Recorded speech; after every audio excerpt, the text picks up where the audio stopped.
गुजरात के झगड़िया दुष्कर्म मामले में दुष्कर्मी को फांसी की सजा सुनाई गई है। गुजरात के झगड़िया में दुष्कर्म का मामला काफी चर्चा में आया था। इस मामले 10 साल की पीड़ित बच्ची को 72 दिनों में न्याय देते हुए अंकलेश्वर सेशन कोर्ट ने इस मामले को रेरेस्ट ऑफ रेयर गिनते हुए बलात्कारी विजय पासवान को फांसी की सजा सुनाई है। भरूच जिला की झगड़िया जीआईडीसी में 10 साल की मासूम बच्ची पर विजय पासवान ने बलात्कार को अंजाम देते हुए उसके प्राइवेट पार्ट में लोहे का सरिया घुसा दिया था। 7 दिनों के इलाज के बाद 10 साल की बच्ची की मौत हो गई थी। इस मामले भरूच जिला पुलिस अधीक्षक मयूर चावड़ा ने मामले में एसआईटी का गठन कर 72 दिनों के भीतर आरोपी को फांसी की सजा दिलवाई है। 16/12/2024 જ્યારે આ ઝઘડિયા જીઆઈડીસી માં ગુનો બન્યો ત્યારે આપણા પોલીસ અધિક્ષક એસપી સાહેબ શ્રીએ જાહેરાત કરેલી કે આ કેસમાં સ્પેશિયલ ટીમનું ગઠન કરવામાં આવશે। ત્યારે જ મને આ કેસના ગુનાની ગંભીરતા મને ધ્યાનમાં આવેલી અને મેં સરકારમાં જાહેરાત કરેલી કે આ કેસ હું બિલકુલ વિના મૂલ્યે ફ્રીમાં લડવા માંગુ છું સમાજના અને રાષ્ટ્રના હિતમાં।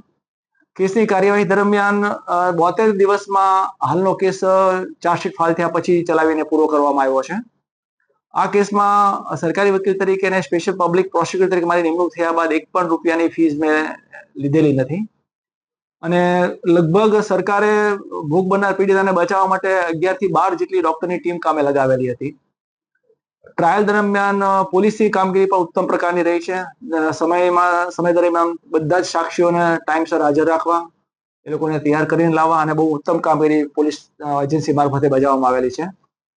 પીએમ કરનાર ડોક્ટરે જુબાનીમાં એ હકીકત જણાવેલી કે ટોટલ 30 ઈજાઓ ભોગ બનનારના પીડિતાના શરીર પર જોવા મળેલી અને એમની જુબાનીમાં એવો પણ પુરાવો રેકોર્ડ પર આવેલો હતો કે પ્રાઇવેટ પાર્ટ ઉપર પણ બ્રુટલ રીતે સળિયો મારવામાં આવેલો હતો અને આ ઈજાઓ બળાત્કાર દરમિયાન કે પહેલા અને કર્યા પછી કરવામાં આવેલી હતી અને ખૂબ જ ગંભીર બાબત હતી ને આ કેસમાં રેરેસ્ટ ઓફ ધ રેર કેસની કેટેગરીમાં લાવવા માટે દિલ્હીના નિર્ભયા કાંડના ચુકાદાને પણ ટાંકવામાં આવેલો સરકાર તરફે અને એવી પણ દલીલો કરવામાં આવી કે આરોપીનો ગુનો ભલે ગુનાહિત ઇતિહાસ નથી કે કઠોર ગુનેગાર નથી પણ એને જે રીતે ગુનાને અંજામ આપ્યો છે તે જોતા અમાનવી કૃત્ય છે એટલે રેરેસ્ટ ઓફ ધ રેર કેસની કેટેગરીમાં લેવા માટે દલીલ કરવામાં આવી અને કોર્ટે માન્ય રાખી અને ચુકાદામાં એવું વર્ડિક કર્યું છે કે તેનો જીવ ન જાય ત્યાં સુધી ફાંસીના માછડે લટકાવી રાખવો।